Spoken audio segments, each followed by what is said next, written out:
The alarm buzzed at 600 am, but Daniel was already awake. He hadn't really slept. The bills on the kitchen counter had kept him up most of the night.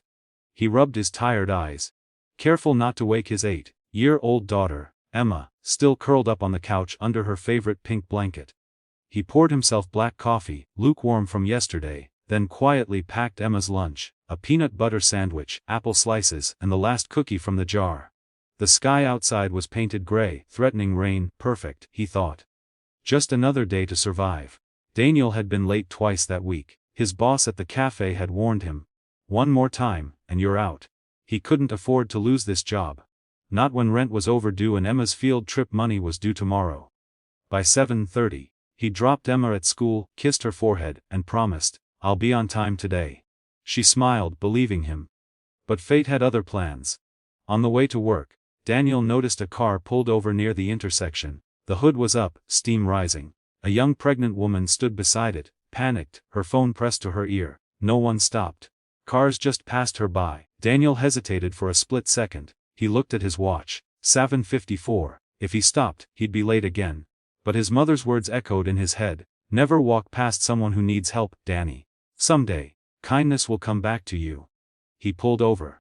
The woman was on the verge of tears. "I'm late for an appointment," she said, voice trembling. "My car just died." "Pop the hood," Daniel said.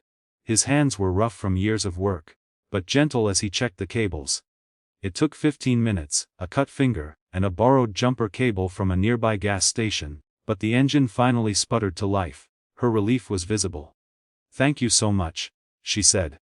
"You don't know how much this means to me." Daniel smiled faintly. "Just get there safe, ma'am." He didn't even ask her name. When he arrived at work it was already 80:25. His manager stood by the counter, arms crossed. "Daniel, that's it, you're done," he said coldly. "You can pick up your final paycheck on Friday." Daniel didn't argue. He just nodded, took off his apron, and walked out. That night, as Emma did her homework, Daniel sat at the kitchen table, staring at the flickering bulb above him. He wanted to tell her everything. How he lost the job, how scared he was. But instead, he smiled and said, "We'll be okay, kiddo." She smiled back, trusting him completely.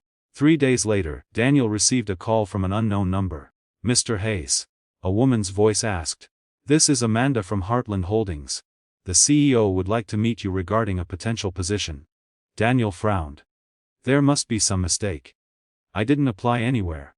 "I'm sure she'll explain," the woman replied. When he arrived at the glass-paneled building downtown, he felt out of place in his old jacket and worn shoes. The receptionist smiled and guided him to the top floor.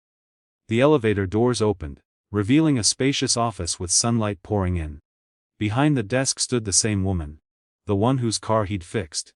She looked different now, confident, radiant, dressed in an elegant white blazer. "You," Daniel whispered in disbelief. She smiled. "You helped me when no one else would. I was on my way to a board meeting that morning, my first as CEO. I never forgot your kindness." She gestured to the chair across from her. "Please, sit." Daniel sat quietly, still processing everything. "I asked around about you," she continued softly.